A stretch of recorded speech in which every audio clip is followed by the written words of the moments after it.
മാസങ്ങൾക്ക് മുന്നേ എനിക്ക് യൂട്യൂബിൽ വന്നൊരു കമന്റ് ആയിരുന്നു ഇത് മംസിന് വേണ്ടിയിട്ട് ഞാനൊരു വീഡിയോ ചെയ്തിട്ടുണ്ടായിരുന്നു. അതിന് താഴെയാണ് ഇങ്ങനൊരു കമന്റ് വന്നത്. ആ വീഡിയോയിൽ ഞാൻ വാക്സിനേഷനെ പറ്റിയിട്ടൊന്നും വലിയ ഡീറ്റെയിൽ ആയിട്ട് പറഞ്ഞിട്ടുണ്ടായിരുന്നില്ല. അപ്പൊ അതിനെ പറ്റിയിട്ട് കൂടുതലായിട്ട് നമുക്ക് ഈ വീഡിയോയിൽ അറിയാം. ഇപ്പൊ മംസ് വളരെയധികം പടർന്നുകൊണ്ടിരിക്കുന്ന ഒരു സമയമാണ്. അപ്പൊ തീർച്ചയായിട്ടും നിങ്ങളുടെ ഫ്രണ്ട്സിനോ ഫാമിലിക്കോ ഈ വീഡിയോ ഷെയർ ചെയ്യാൻ വേണ്ടിയിട്ട് മറക്കരുത്.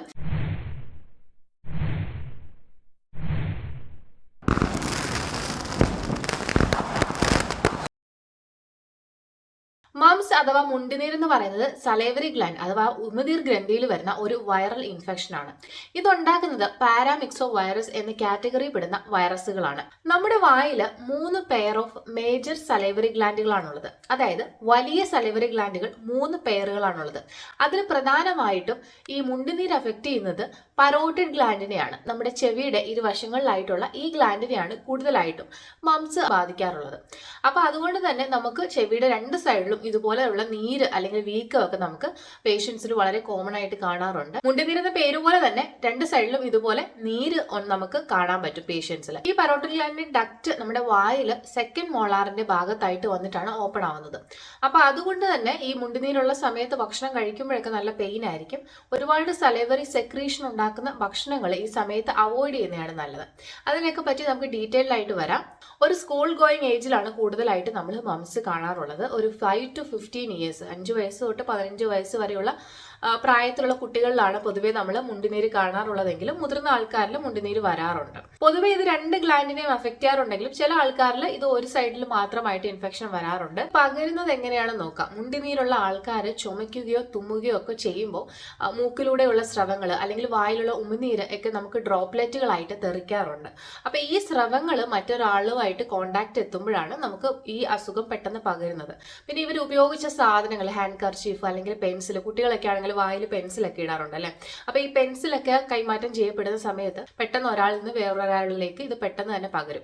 കുട്ടിക്ക് മംസ് ഉണ്ടെങ്കിൽ തീർച്ചയായിട്ടും കുട്ടിയെ സ്കൂളിൽ വിടരുത്. അതിന് വേണ്ടിയിട്ടുള്ള കെയർ കുഞ്ഞിന് കൊടുക്കേണ്ട ആവശ്യമാണ്. അപ്പൊ മംസോ മുണ്ടിനീരോ ഉണ്ടെങ്കിൽ കുട്ടിയെ തീർച്ചയായിട്ടും സ്കൂളിൽ വിടരുത്. ഇത് പെട്ടെന്ന് തന്നെ ബാക്കി എല്ലാ കുട്ടികളിലേക്കും വരാൻ വേണ്ടിയിട്ട് കാരണമാക്കും. ഈ വൈറസ് വായിലൂടെയോ മൂക്കിലൂടെയോ അല്ലെങ്കിൽ നമ്മുടെ ശ്വാസനാളത്തിലൂടെയൊക്കെ നമ്മുടെ ശരീരത്തിൽ പ്രവേശിക്കുകയും ഇത് ഉമിനീർ ഗ്രന്ഥിയിൽ എത്തുകയും ഈ ഉമിനീർ ഗ്രന്ഥിയിൽ എത്തിയിട്ട് ഇത് അവിടെ നിന്ന് മൾട്ടിപ്ലൈ ചെയ്ത് പെരുകി വലിയൊരു നമ്പർ ആയിട്ട് ഇത് നമ്മുടെ സലൈവറി ഗ്ലാൻഡിൽ വീക്കം ഉണ്ടാക്കുകയും അതുപോലെ തന്നെ ഇൻഫെക്ഷൻ ഉണ്ടാക്കുകയൊക്കെ ചെയ്യും. തുടക്കത്തിൽ ചെറിയ ഒരു പനി, അതുപോലെ തന്നെ സ്വെല്ലിങ്, ക്ഷീണം ഒക്കെ പേഷ്യന്റിന് അനുഭവപ്പെടും. അതുപോലെ തന്നെ ഉമിനീർ ഇറക്കാൻ ബുദ്ധിമുട്ട്, ഭക്ഷണം കഴിക്കുമ്പോൾ വേദന, കാരണം ഭക്ഷണം കഴിക്കുമ്പോൾ ഉമിനീർ പ്രൊഡക്ഷൻ ഉണ്ടാവും.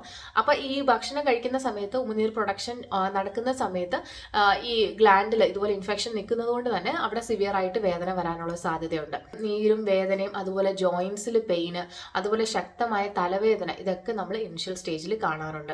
അതുപോലെ തന്നെ ഉമിനീറിന്റെ പ്രൊഡക്ഷൻ കുറഞ്ഞ് വായ വരണ്ടതായിട്ട് കാണാറുണ്ട്. അതുപോലെ തന്നെ പേഷ്യന്റ് അമിതമായ ക്ഷീണവും വിശപ്പില്ലായ്മയൊക്കെ നമ്മൾ മുണ്ടിനീരുമായിട്ട് റിലേറ്റഡ് ആയിട്ട് കാണാറുണ്ട്. തുടക്ക സമയത്ത് ഇത് ചെറിയൊരു ഫീവർ ആണെങ്കിലും കുറച്ച് ദിവസങ്ങൾ കഴിയുന്നതോടുകൂടി ഇത് നല്ല ഹൈ ഗ്രേഡ് ഫീവറിലോട്ട് പോകും. ഒരു 39 ഡിഗ്രി സെൽഷ്യസ് ഒക്കെ പേഷ്യന്റിന് ടെമ്പറേച്ചർ വരാൻ തുടങ്ങും. അതുപോലെ തന്നെ സിംറ്റംസും വളരെ സിവിയർ ആവാൻ തുടങ്ങും. ഈ നീരൊക്കെ പതിയെ പതിയെ വളരെ വലിയൊരു വീക്കമായിട്ട് പേഷ്യന്റിന് മാറും. അപ്പൊ ഇത് പേഷ്യന്റിന് വളരെയധികം വേദനയും ബുദ്ധിമുട്ടും ഒക്കെ ഉണ്ടാക്കും. വളരെ പകരാൻ സാധ്യത ഉള്ള ഒരു ഇൻഫെക്ഷൻ ആയതുകൊണ്ട് തന്നെ ഇത് ഹൈലി കണ്ടേജിയസ് ഇൻഫെക്ഷൻസിന്റെ കാറ്റഗറിയിലാണ് നമ്മൾ മുണ്ടിനീരിനെ ഉൾപ്പെടുത്തിയിരിക്കുന്നത്. 2 തൊട്ട് 3 ആഴ്ച വരെയാണ് ഇതിന്റെ ഇൻക്യുബേഷൻ പീരീഡ് എന്ന് പറയുന്നത്. ഇപ്പൊ കോവിഡ് ഒക്കെ വന്നതുകൊണ്ട് ഇൻക്യുബേഷൻ പീരീഡ് എന്താണെന്നുള്ളത് എല്ലാവർക്കും അറിയാം. എന്നാലും ഞാൻ ഒന്നുകൂടെ പറയാം.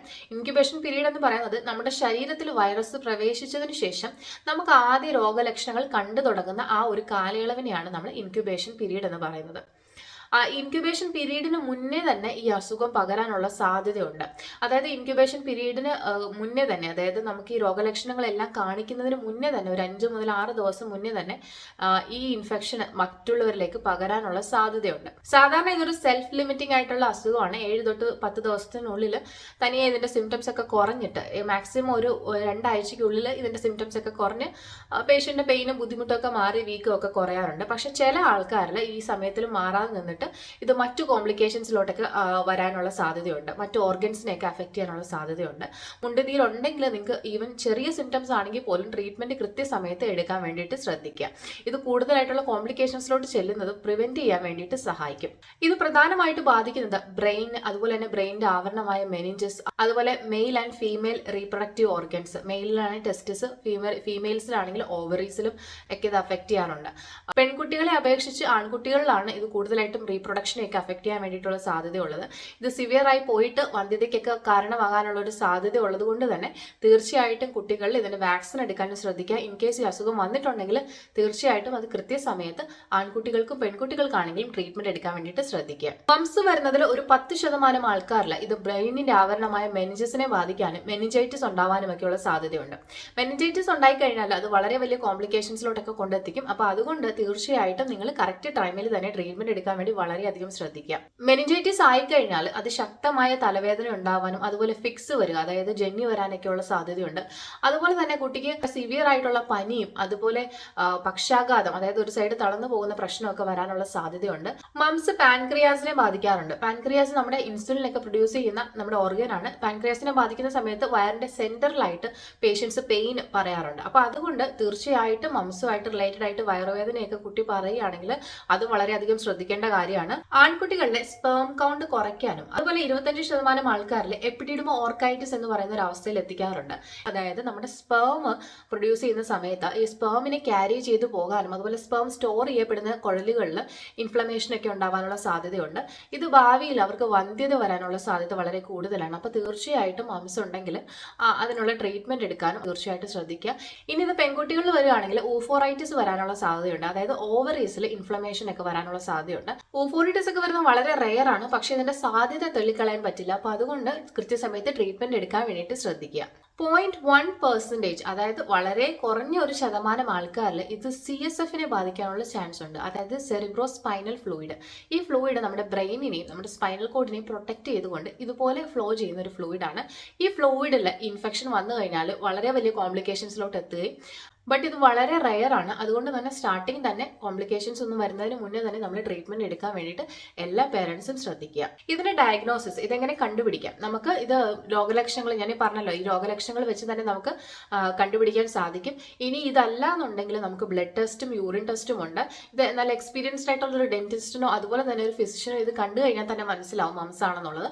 അപ്പോൾ നിങ്ങൾ ഡയറക്റ്റ് ആയിട്ട് ഡോക്ടറെ അടുത്ത് പോയിട്ട് അതിന് വേണ്ടിയിട്ടുള്ള ട്രീറ്റ്മെന്റുകൾ ചെയ്യുക. ഇനി ബ്ലഡ് ടെസ്റ്റ് ചെയ്യുമ്പോൾ നമുക്ക് IgM എലൈസ ടെസ്റ്റ് ആണ് നമ്മൾ ഇതിന് ചെയ്യുന്നത്.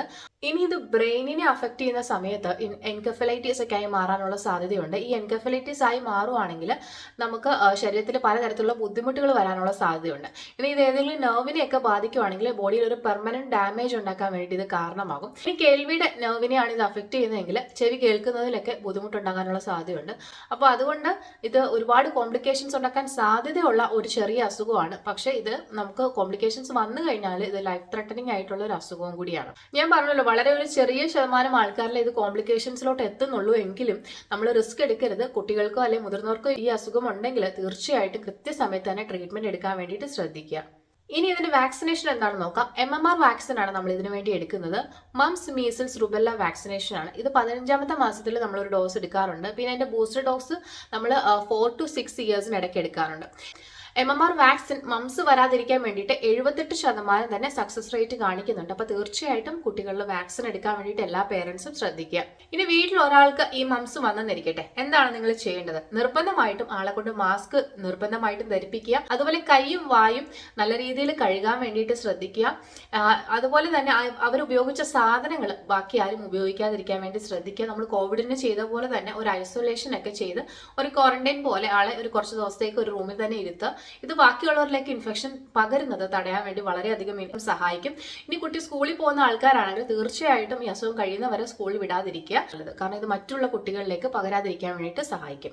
അതുപോലെ തന്നെ ഉപ്പുവെള്ളം കൊള്ളുക, ഒരുപാട് സലൈവ ഉണ്ടാകുന്ന ഭക്ഷണങ്ങൾ അവോയ്ഡ് ചെയ്യുക, ധാരാളം വെള്ളം കുടിക്കണം, ജ്യൂസുകൾ അവോയ്ഡ് ചെയ്യാം. ജ്യൂസുകളിൽ നമുക്ക് സെലവറി സെക്രീഷൻ കൂടാനുള്ള സാധ്യതയുണ്ട്. പ്രത്യേകിച്ച് ലൈം പോലെയുള്ള ജ്യൂസുകൾ, കുറച്ച് പുളിയുള്ള ജ്യൂസുകളൊക്കെ നമുക്ക് ഉമിനീരിന്റെ പ്രൊഡക്ഷൻ കൂട്ടാൻ വേണ്ടി കാരണമാകുന്നുണ്ട്. അപ്പോൾ ജ്യൂസ് കംപ്ലീറ്റ്ലി അവോയ്ഡ് ചെയ്യുക. അതിന് പകരമായിട്ട് നോർമൽ വാട്ടർ കുടിക്കാൻ വേണ്ടി ശ്രദ്ധിക്കുക. കൈയും വായും ഒക്കെ നല്ല വൃത്തിയായിട്ട് കഴുകാൻ വേണ്ടിയിട്ട് ശ്രദ്ധിക്കുക. ട്രീറ്റ്മെന്റ് ഭാഗത്തേക്ക് കിടക്കാം. ട്രീറ്റ്മെന്റ് എന്ന് പറയുമ്പോൾ നമ്മൾ പ്രത്യേകിച്ചും സിംറ്റോമാറ്റിക് ട്രീറ്റ്മെന്റുകളാണ് ചെയ്യുന്നത്. അതായത് പേഷ്യന്റ് സിംറ്റം അനുസരിച്ചുള്ള ട്രീറ്റ്മെന്റുകളാണ് നമ്മൾ പ്രധാനമായിട്ടും മംസിൽ ചെയ്യാറുള്ളത്. കംപ്ലീറ്റ്ലി ഇത് ക്യൂർ ചെയ്യുന്ന ഒരു ആന്റിവൈറൽ ഡ്രഗ് എന്ന് നമുക്ക് പറയാൻ പറ്റില്ല. പക്ഷെ ആന്റിവൈറൽ ഡ്രഗ്സുകൾ നമ്മൾ ചില കേസിൽ ഉപയോഗിക്കാറുണ്ട്.